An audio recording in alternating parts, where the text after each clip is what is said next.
मैं हूँ शिवानी और आज मैं आपको सुनाने जा रही हूँ एक अंधेरी हवेली की सच्चाई, जहाँ एक खामोश परछाई थी।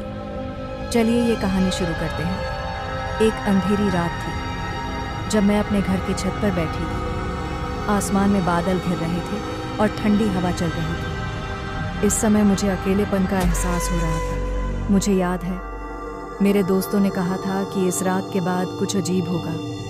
मेरा दिल गड़बड़ाने लगा, लेकिन मैंने सोचा कि शायद ये सिर्फ उनका मजाक है। मुझे उस पुरानी हवेली के बारे में याद आया जिसे सुनकर लोग डरते थे।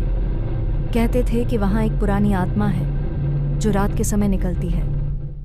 मैं इस बात पर ज़्यादा विश्वास नहीं करती थी, लेकिन जब भी किसी ने उस हवेली का जिक्र किया, मेरे मन में एक अजीब सा संदेह होता था। रात बढ़ गई और मैं सोच रही थी कि काश मैं भी दोस्तों के साथ जा सकती। तभी मेरे फ़ोन पर एक संदेश आया, शिवानी, हम हवेली जा रहे हैं, तुम भी आओ। मेरा दिल धड़कने लगा। मैंने तुरंत तैयारी की और घर से बाहर निकल गई।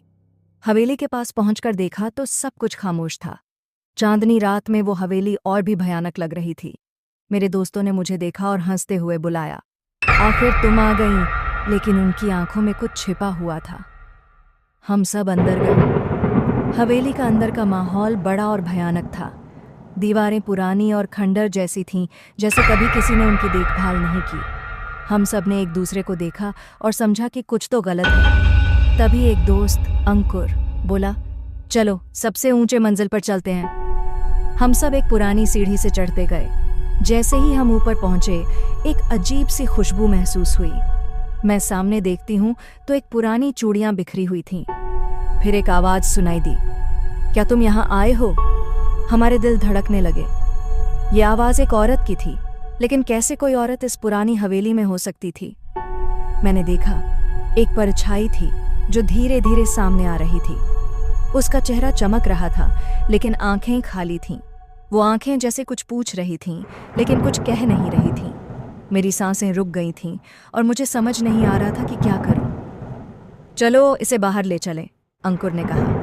लेकिन मेरी जगह पर सब चुप थे, कोई भी आगे नहीं बढ़ रहा था। तब उस परछाई ने मुस्कुराते हुए कहा, तुम्हारे दिल की धड़कन सुन सकती हूँ, क्या तुम्हें डर लग रहा है? मुझे उसकी बातें समझ नहीं आई।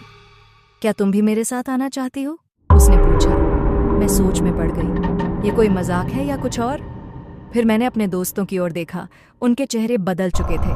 वो सब अब भी उस परछाई की ओर खींच रहे थे, जैसे उन्हें कुछ समझ आ गया। शिवानी आओ, अंकुर ने बुलाया, लेकिन मेरी आंखें बस उस परछाई पर थीं।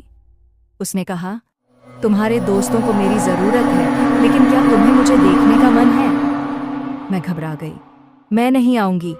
मेरा दिल डर से बेचैन हो रहा था। तभी उसने एक हाथ आगे बढ़ाया, क्या तुम्हें सच में डर लग रहा है?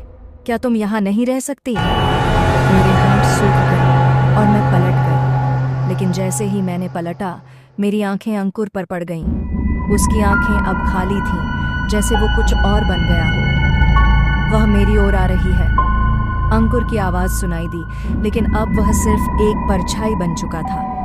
वह मेरी ओर बढ़ रहा था। मैंने देखा कि सब दोस्त एक एक करके उस परछाई की ओर जा रहे थे, जैसे उन्हें कुछ दिखाई दे रहा हो।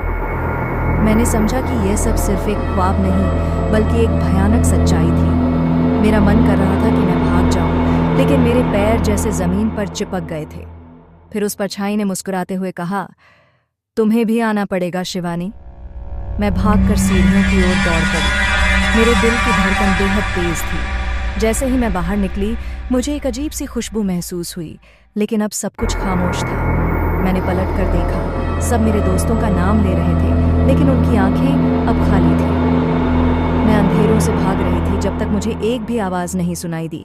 मैं छत पर आई और ज़मीन पर गिर गई। वह रात मेरे लिए एक भयानक याद बन गई।